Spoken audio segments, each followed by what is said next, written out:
Imagine the VIVO NEX with its Super AMOLED Ultra Full View display, its pop-up selfie camera, under-display fingerprint scanner. But instead of a flagship, what if it was a mid-range device? Well, this is exactly what VIVO has been doing with the V series, trickling down features only previously found at the flagship level, and it's most evident so far with this phone, the V15 Pro.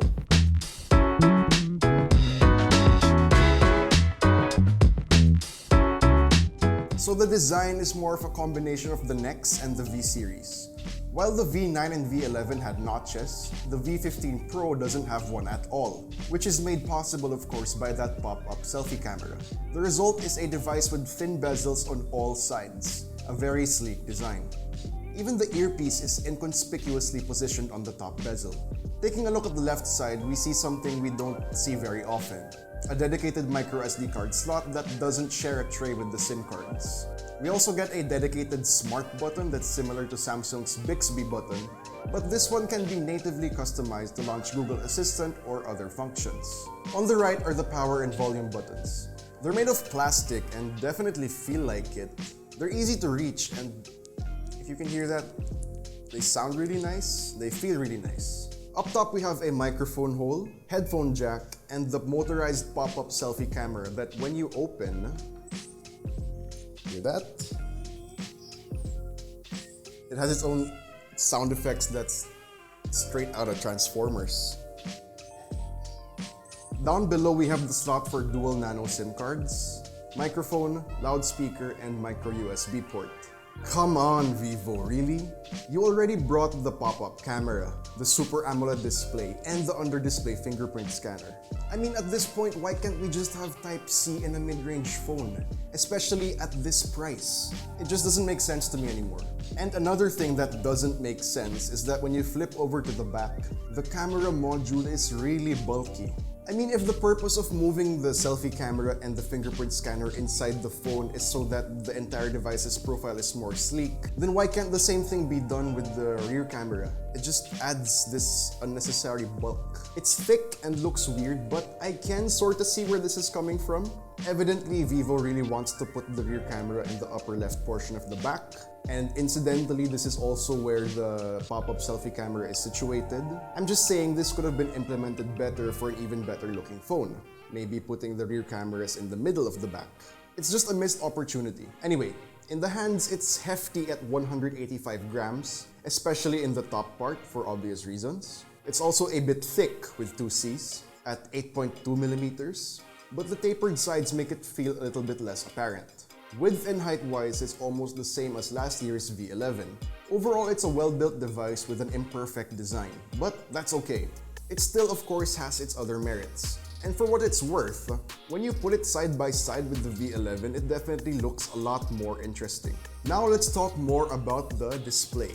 We get a 6.39-inch Super AMOLED screen with a resolution of 2316 by 1080. And thanks to the display type, we get rich colors, deep blacks, and great contrast. It also gets hella bright, which is great news for outdoor use. While the pop-up camera does impose some design challenges like I talked about earlier, that's outweighed by the benefit of having a notchless screen in the first place. Watching videos or playing games unobstructed by a notch is amazing. 16:9 content can be played as is with black bars on either side, or you can pinch in to stretch it out. But wider content like feature films or some TV shows can be watched almost in their original aspect ratio without having to worry about having an annoying notch disrupting your view.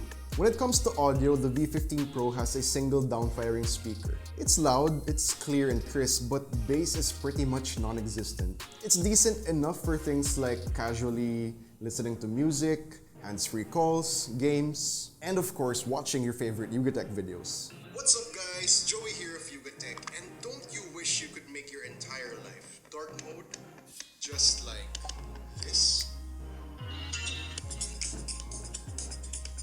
The thing about having a phone with an almost bezel-less screen like this is that pretty much front-facing speakers are out of the question, because you need bezels in the first place to even accommodate them. So I guess technology-wise, the way for these companies to move forward to have almost bezel-less screens, and front-facing speakers is to put the speakers under the display as well, like Sony has been doing with their acoustic surface technology in their Bravia TVs. Now taking a look at our software, we get Android Pie out of the box, of course skinned with FunTouch version 9. So with FunTouch, as usual, we get a clean and simple UI with a somewhat youthful color scheme. You get standard navigation buttons at the bottom, though you can opt for gestures if you want to. Swiping down from the top reveals your notifications, while swiping up from the bottom shows your quick access shortcuts. Swiping from the left edge of the screen reveals Jovi Smart Scene, which shows you relevant information such as the weather, physical activity, and scores from your favorite basketball teams. You also get Easy Touch, which is a floating button similar to Apple's Assistive Touch. From there, you can customize what shortcuts it gives you access to.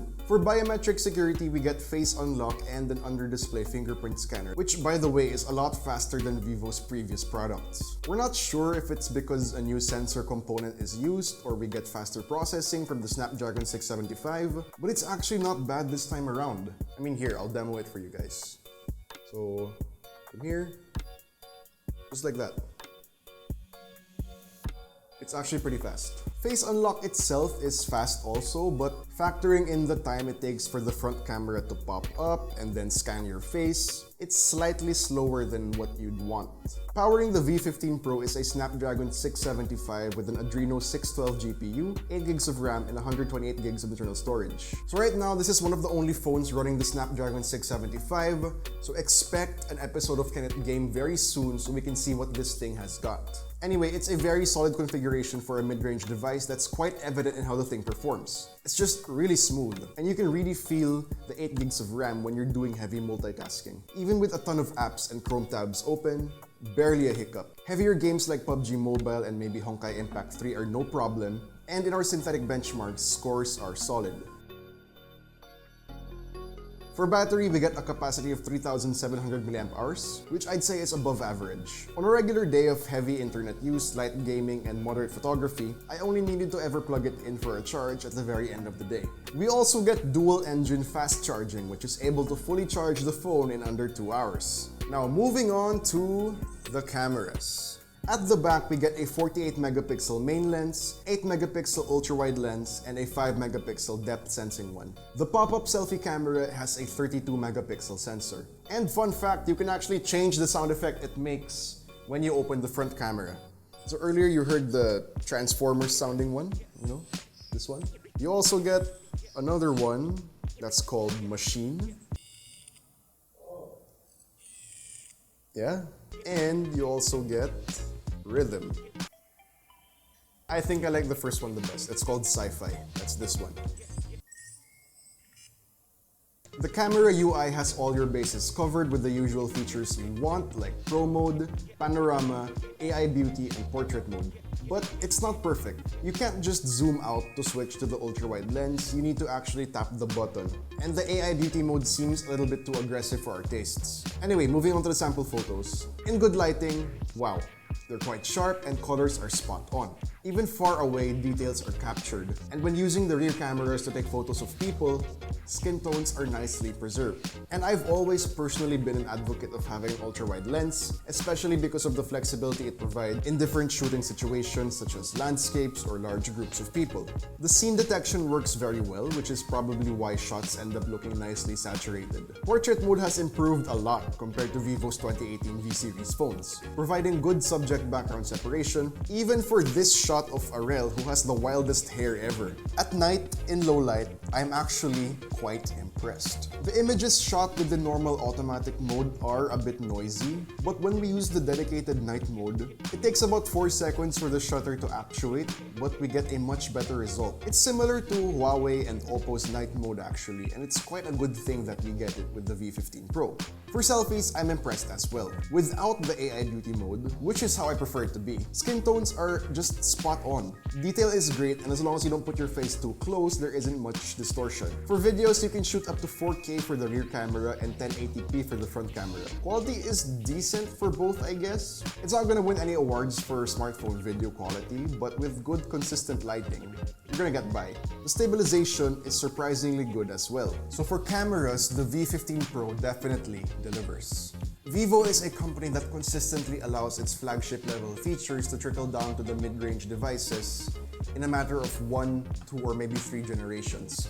And the V15 Pro is the final culmination of that factor with regards to the Vivo NEX. For one, this makes it a lot better than its predecessor, the V11, in terms of design, performance, and photography. It's not a perfect phone. While you do get the NEX's fancy features like the pop-up camera, the Super AMOLED display, the under-display fingerprint scanner, it has its drawbacks also. They couldn't bother to give us Type-C, and that rear camera module is just...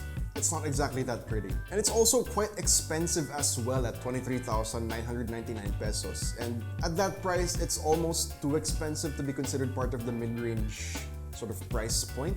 It's almost at that sort of upper mid-range 25 to 30,000 peso price point.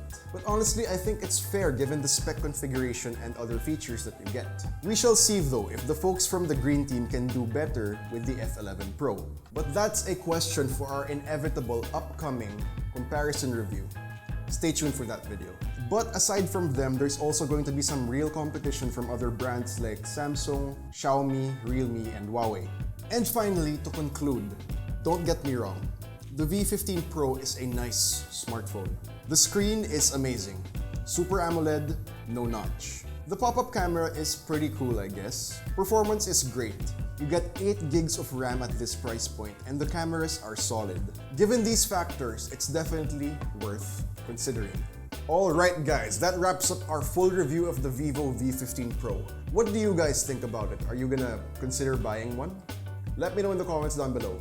And if you enjoyed this video, please do drop a like, subscribe to our channel for more content, hit the bell icon so you don't miss any future uploads, and be sure to visit YugaTech.com for the latest tech news and reviews. This has been Joey, this has been the Vivo V15 Pro, and I'll see you in the next one.